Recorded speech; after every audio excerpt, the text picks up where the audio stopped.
सामान्य विज्ञान के लिए फिजिक्स की इस श्रृंखला में आपका स्वागत है। आज की वीडियो में हम यूनिट्स एंड डायमेंशन, इकाइयां और आयाम के बारे में अध्ययन करने जा रहे हैं। ये सभी परीक्षाओं के अनुसार एक महत्वपूर्ण टॉपिक है। ये सीरीज सभी प्रकार की प्रतियोगी परीक्षाओं के लिए उपयोगी है। हमें उम्मीद है कि आप इसे उपयोगी पाएंगे।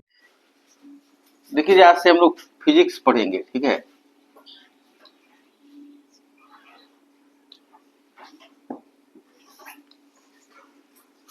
तो आपका जनरल साइंस मतलब जीएस में जो है फिजिक्स से अच्छा खासा क्वेश्चन सभी परीक्षाओं में पूछा जाता है। तो उसके लिए आपको शुरू में ही बता दें कि ये कोई आईआईटी की तैयारी नहीं करा रहे हैं हम, ठीक है, या नीट की तैयारी नहीं करा रहे हैं। आपको जो जनरल स्टडी या जनरल साइंस के हिसाब से जो दृष्टिकोण से जो उपयुक्त है वही पढ़ाएंगे, ठीक है। तो सबसे पहला चीज जो फिजिक्स में आपने भी बचपन में पढ़ा होगा, यूनिट्स एंड डायमेंशन, नहीं, इसको हिंदी में कहते हैं इकाई और विमा, नहीं। तो इसी को हम लोग अभी पढ़ेंगे। देखिए क्या है ना, हमारे यहाँ पहले पूरी दुनिया में 3 तरह का सिस्टम था यूनिट का। क्या क्या सिस्टम था? तो लेंथ, ठीक है, मास और टाइम के लिए, लेंथ मतलब लंबाई, द्रव्यमान और समय, इसके लिए एक सिस्टम था सीजीएस। सीजीएस का मतलब हुआ सेंटीमीटर ग्राम सेकेंड प्रणाली। इसको हम लोग कहते हैं सीजीएस सिस्टम, ठीक है। सीजीएस सिस्टम मतलब सेंटीमीटर ग्राम सेकेंड सिस्टम। तो ये पहले था, ये भी था एफपीएस। तो हुआ ये फुट, पाउंड और सेकेंड सिस्टम। और एक सिस्टम और था MKS, metre kilogram second system. तो क्या है ना कि इसमें लेंथ का यूनिट सेंटीमीटर सीजीएस में, मास का मतलब द्रव्यमान का ग्राम, समय का सेकेंड, इस सिस्टम में लंबाई का की इकाई हुई फुट, पाउंड हुआ द्रव्यमान का, और सेकेंड हुआ समय का, इसमें मीटर, लंबाई का इसमें किलोग्राम, द्रव्यमान का और सेकेंड समय का। तब इसमें समस्या क्या होती थी कि मान लीजिए कोई व्यक्ति जो ये यूज कर रहा है वो इससे मिला, तो ये कुछ बताया कि 4 फीट 9 इंच, ठीक है। अब ये बताया 4 फीट 9 इंच, अब इसको तो फीट के बारे में कोई आइडिया है नहीं, तो इसलिए इसको फिर से कन्वर्ट करेगा कि 1 मीटर बराबर इतना फीट वगैरह वगैरह, तो दिक्कत होती थी। तो एक संस्था है फिजिसिस्ट का या फिजिक्स के साइंटिस्ट का, जिसको हम लोग कहते हैं इंटरनेशनल फिजिकल यूनियन। तो उसके द्वारा सीवरिस, एक फ्रांस में एक जगह है, वहां पे एक बैठक की गई और ये निर्णय लिया गया कि पूरे दुनिया में अब एक ही इन दिनों में से एक ही चीज लागू होगा, ताकि किसी को ये दिक्कत ना हो कि इसको इसमें बदलो, उसको इसमें बदलो। तो इस तरह का एक स्टैंडर्ड यूनिट बनाया गया, ठीक है। तो स्टैंडर्ड यूनिट बनाया गया, तो उसको फ्रेंच भाषा में कहा गया स्टैंडर्ड डी इंटरनेशनल। तो इसलिए उसको कहा गया, जो स्टैंडर्ड यूनिट बनाया गया उसको कहा गया SI system, standard D international. ये फ्रेंच भाषा का शब्द हुआ, तो अब हम लोग इसको शॉर्ट में यूज करते कि एसआई सिस्टम में ये है। तो इसी को मान लिया गया एसआई, किसको? एमकेएस को मान लिया गया स्टैंडर्ड इंटरनेशनल यूनिट, ठीक है। अब इसमें लेंथ का यूनिट है मास, लेंथ का यूनिट है मीटर, मास मतलब द्रव्यमान का यूनिट है किलोग्राम, और सेकेंड है टाइम का। ठीक है, तो समझ गए। अब क्या है ना कि इसको अब मीटर को डिफाइन कैसे किया गया। जब देखिए एक प्लेटिनम इरिडियम का एक रॉड रखा हुआ है, इंटरनेशनल वेट्स एंड मेजर्स एक संस्था है, वहां पर इंटरनेशनल वेट्स एंड मेजर्स एक संस्था है, वहां पर एक प्लेटिनम इरिडियम का रॉड रखा हुआ है। ये देखिए प्लेटिनम इरिडियम का एक रॉड रखा हुआ है, जिसके दो बिंदु के बीच की दूरी मान ली गई कि यहां से लेके यहां तक 1 मीटर हुआ। ऐसा नहीं कि कोई ऊपर वाला बताया कि भाई इतना बड़ा मानो मीटर, मीटर हम लोग माने कि 1 मीटर इतना, इतनी दूरी, ठीक है मान लीजिए, तो इससे 100 गुना हुआ 100 मीटर, ऐसे 1000 गुना 1 किलोमीटर। बात समझ में आई। तो इस तरह से हम लोग मीटर को माने। अब इसको मीटर को हम लोग दूसरे तरह से भी डिफाइन कर सकते हैं। जैसे आपको पता है कि प्रकाश जो है वो 1 सेकेंड में उसकी गति फिक्स है ना, वो कभी नहीं बदलेगा। बदलेगा क्या? जब तक यूनिवर्स रहेगा तब तक प्रकाश की गति वैक्यूम में फिक्स है कि इतना ही गति है। तो प्रकाश के द्वारा 1 सेकेंड के इतने भाग, 1 सेकेंड के इतने भाग में प्रकाश द्वारा तय की गई दूरी को माना गया 1 मीटर। ये सबसे एक्यूरेट डिफिनेशन हुआ नहीं, क्योंकि ये तो कभी नहीं बदलेगा। तो 1 मीटर इतना ही हुआ कि प्रकाश द्वारा 1 सेकेंड के इतने भाग में तय की गई दूरी।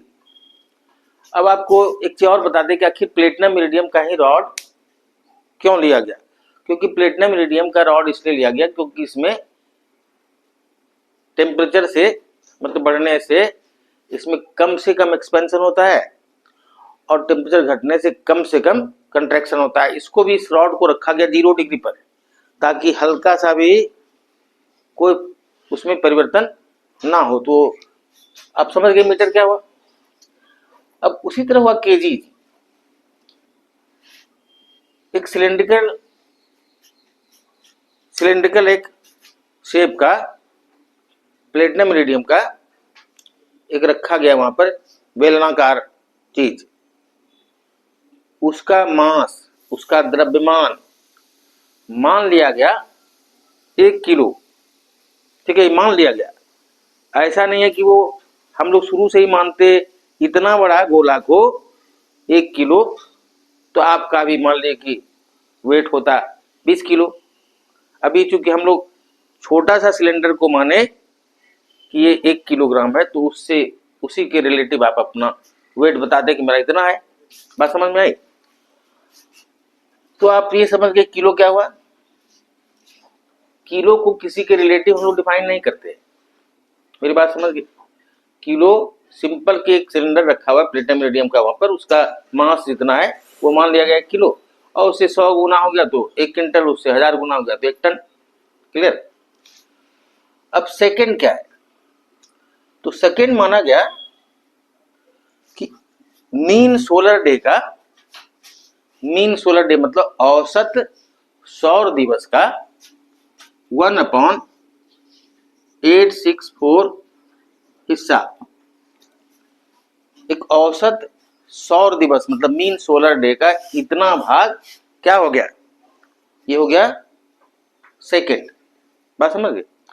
अब क्या है ना कि अर्थ जो है स्लो हो रही है, तो इसमें भी हेर फेर हो सकता है। तो हम लोग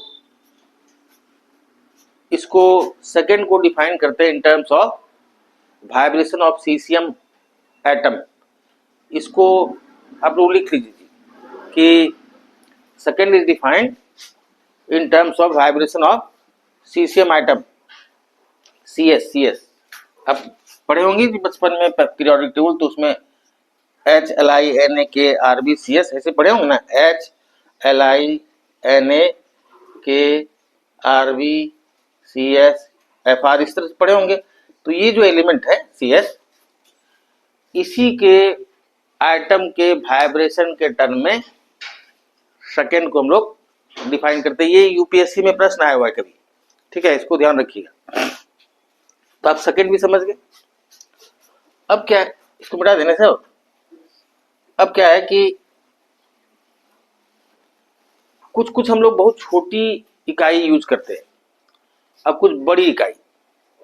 छोटी इकाई जैसे हम लोग माइक्रोमीटर, पहले तो आप ये बचपन में आपको ये पढ़ाया गया होगा, मिली, सेंटी, हाँ, डेसी, मीटर, हाँ, डेका, हेक्टो, किलोमीटर।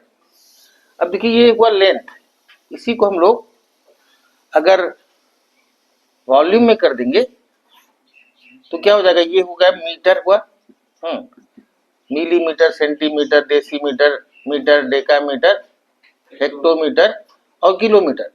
अब वॉल्यूम इसके लिए करेंगे तो मिलीग्राम, मिलीग्राम, सॉरी वॉल्यूम कहते हैं मास, मास में करेंगे तो मिलीग्राम, सेंटीग्राम, इस तरह होगा। डेसीग्राम, ग्राम यहाँ हो जाएगा, इसका द्रव्यमान लेंगे इस हिसाब से। ये डेसिमल सिस्टम पर बेस्ड है, अभी बता रहे कैसे बेस्ड है। तो ग्राम हो गया, ये हो गया डेकाग्राम, यहाँ हेक्टोग्राम। बात समझ में आई कि जैसे लेंथ के लिए मिलीमीटर वगैरह वगैरह हुआ, तो मास के लिए हो जाएगा ये मिली, मास प्रति द्रव्यमान के लिए मिलीग्राम, सेंटीग्राम, डेसीग्राम, ग्राम, डेकाग्राम, हेक्टोग्राम, किलोग्राम। तो यहाँ हो जाएगा किलोग्राम। अब इसी को हम लोग वॉल्यूम मतलब आयतन, आयतन को हमको इसी तरह से जानना है, तो हो गया मिलीलीटर, ठीक है, मिलीलीटर, सेंटीलीटर, और जहां पर यहाँ मीटर है इसके स्थान पर हो जाएगा लीटर, और फिर डेका, यहाँ किलो लीटर, किलो लीटर, ठीक है। अब इसमें आपस में क्या तालमेल है कि इसको मान लीजिए बदलना है किलोमीटर को किसी चीज में ऊपर वाले में, तो यहां से 110 खाली जीरो बढ़ाते जाएंगे, ठीक है। ये बचपन में आपको पढ़ाया गया है सब, लेकिन जो कि हम आपको ये मान के पढ़ाते हैं कि आप भूल गए सब, ठीक है।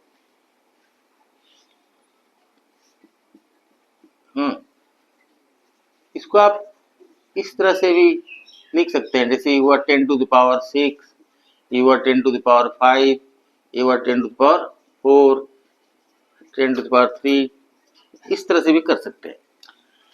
अब इधर वाले को नीचे वाले में बदलना है, मिलीमीटर को बदलना है मान लीजिए डेकामीटर में, तो यहाँ एक लिखिए, 1 मिलीमीटर, यहाँ हुआ 1/10, या इसको लिखेंगे 10⁻⁻1, 1/100, 10⁻², 1/1000, 10⁻³ इस तरह से यहाँ पर हो जाएगा -4, -5, -6, 10⁻⁻6। तो इस तरह से हम लोग एक दूसरे यूनिट में चेंज करने को इस तरह से चेंज कर सकते हैं। बात समझ गए। उसी तरह मिलीलीटर, सेंटीमीटर वगैरह वगैरह सब चीज। तो ये तो आप समझ गए कि इसको मिटा देना, इसको समझ गए जी।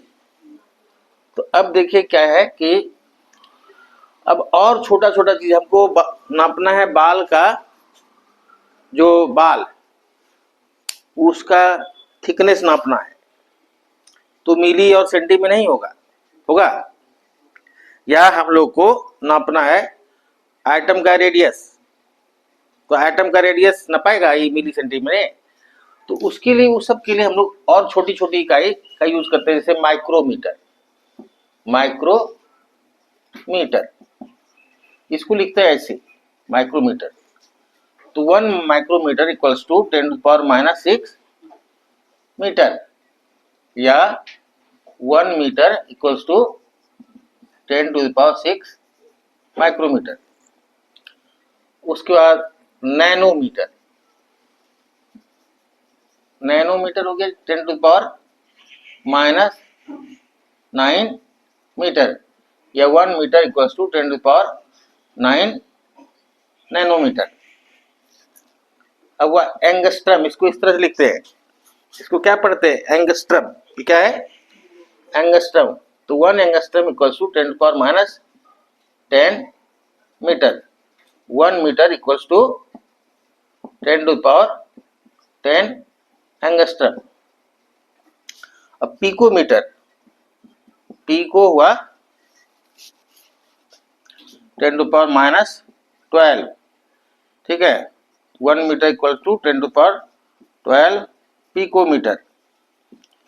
फेम्टोमीटर,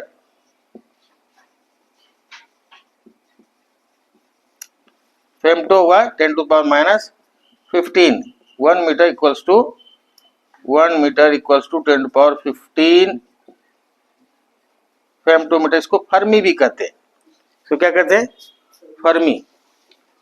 समझ गए। तो ये हुआ छोटा छोटा यूनिट,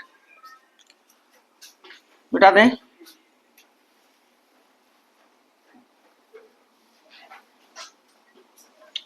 अब एक चीज और समझ लीजिए, देखिए किलो हुआ 10⁻3 मीटर, नहीं, मेगा हो गया, ये हुआ किलो, मेगा 10⁻6 मीटर। या जो भी आप जिस चीज में, जैसे मान ली किलो वाट तो 10⁻3 1000 वाट, मेगा 10⁻6 इतना हो जाएगा, ठीक है। गीगा 10⁻9, टेरा 10⁻12। इस तरह से आप बढ़ते जाएंगे तो आपका टेरा पेंटा सब होता जाएगा, ठीक है। समझ गए जी। पेंटा कितना, 15, क्या बोले, हाँ समझ गए जी। तो ये हो गया आपका किलो गीगा, समझ गए। अब हटा दें, जैसे अभी आप देखते होइएगा कि भारत सरकार का ऑब्जेक्टिव है कि इतना वर्ष में इतना गीगावाट सोलर एनर्जी प्रोड्यूस करना। तो गीगा आ रहा है, तो गीगा आपको तो मेगावाट में आप देखे हैं कि हम लोग के यहाँ इतना पावर होता है, तो मेगा को गीगा में यही 3 जीरो बढ़ाना है, तो गीगा हो जाएगा, समझे। तो अब एक चीज और समझिए, दूरी नापने की बहुत बड़ी बड़ी इकाई भी है। जैसे पहला लाइट ईयर्स। लाइट ईयर्स क्या है, प्रकाश द्वारा एक वर्ष में तय की दूरी। आपको पता है कि 3 × 10⁸ मीटर ये प्रकाश 1 सेकंड में तय करती है। तो 60 सेकंड में इतना, 60 मिनट में इतना, 24 घंटा में इतना, 365 दिन में इतना। तो प्रकाश द्वारा एक वर्ष में तय की गई दूरी को हम लोग कहेंगे कितना मीटर हुआ, ये होता है 9.46 × 10⁻, कितना 15, 9.46 × 10⁻15 मीटर, समझ गए। अब एस्ट्रोनॉमिकल यूनिट क्या हुआ कि सन से लेकर अर्थ का जो एवरेज डिस्टेंस है, उसको हम लोग कहते हैं, याद रखिए कि सन से अर्थ का जो डिस्टेंस है उसके टर्म में जब हम लोग डिस्टेंस नापते हैं तो उसको कहते हैं हम लोग क्या, एस्ट्रोनॉमिकल यूनिट। तो ये है जैसे 1.496 इंटू 10⁻11 मीटर। बात समझ में आई। तो ये क्या हो गया, याद रखना है कि एस्ट्रोनॉमिकल यूनिट मतलब हुआ क्या करते हैं 1.496 इंटू 10⁻11 मीटर, ये हुआ एस्ट्रोनॉमिकल यूनिट। उसके बाद एक और यूनिट होता है जो पारसेक, ये सबसे बड़ा यूनिट है। पारसेक क्या है, 1 parsec equals to 3.26 light year. 1 parsec equals to 3.26 light year, समझ गए। इसको आप इस तरह से भी कर सकते हैं कि ठीक है, इसको समझ गए ना। तो ये सब बड़ा बड़ा दूरी का यूनिट हुआ। सबसे याद रखना, लाइट ईयर जो ईयर मतलब इससे ये मतलब नहीं हुआ कि ईयर मतलब समय, ये क्या है, डिस्टेंस का यूनिट है। उसी तरह से बड़ा बड़ा यूनिट है, ये हुआ धरती और सूर्य के बीच की दूरी। तो ये हो गया आपका। अब क्या है ना, आगे हम लोग जब पढ़ेंगे तो हम लोग सबका अलग अलग यूनिट जानेंगे। अब एक चीज और देखिए, थोड़ा सा डायमेंशन के बारे में बताते हैं। डायमेंशन क्या है? डायमेंशन क्या होता है? कोई भी चीज जो होता है, जैसे कि लेंथ, मास और टाइम के टर्म में जब हम लोग किसी चीज को डिनोट करते हैं तो उसको हम लोग कहते हैं डायमेंशन।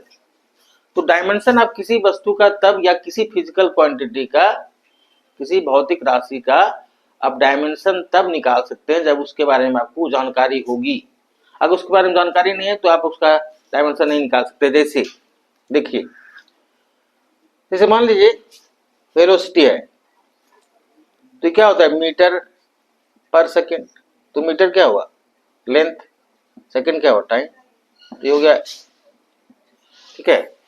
इसको हम लोग क्या करेंगे, इसको थोड़ा लिख देंगे, क्योंकि आपको क्या बताया है, मास, लेंथ और टाइम के टर्म में। तो यहाँ पर मास तो है नहीं, तो m0 l t - 1। अब जैसे एक्सेलरेशन है, एक्सेलरेशन क्या होता है, मीटर पर सेकेंड स्क्वायर। इसको हम लोग लेंथ बाय टाइम स्क्वायर करेंगे, इसको भी हम लोग कर देंगे m0 l t - 2।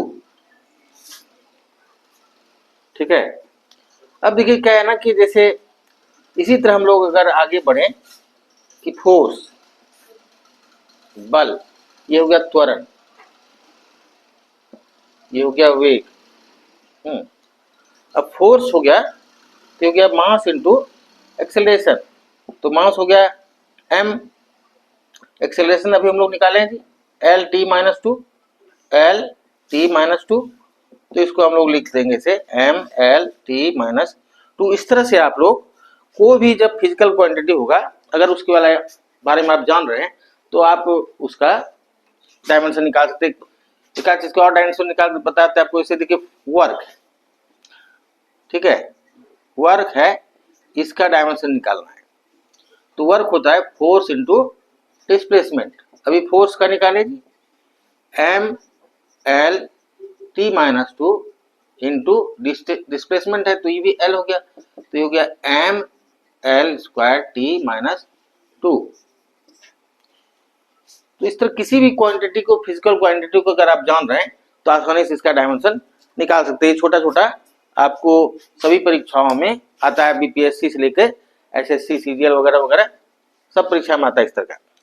तो आपको मोटे तौर पर अभी, अच्छा, यूनिट्स के बारे में हम लोग आगे जब भी उसको पढ़ेंगे, फोर्स पढ़ेंगे, वर्क पढ़ेंगे, एनर्जी पढ़ेंगे, या और कोई भी चीज, पावर, या फिर टेम्परेचर और जो भी चीज, करेंट, तो पोटेंशियल डिफरेंस, सब चीज में हम लोग उसके बारे में पढ़ेंगे। तो यूनिट के बारे में तो हम लोग जानेंगे।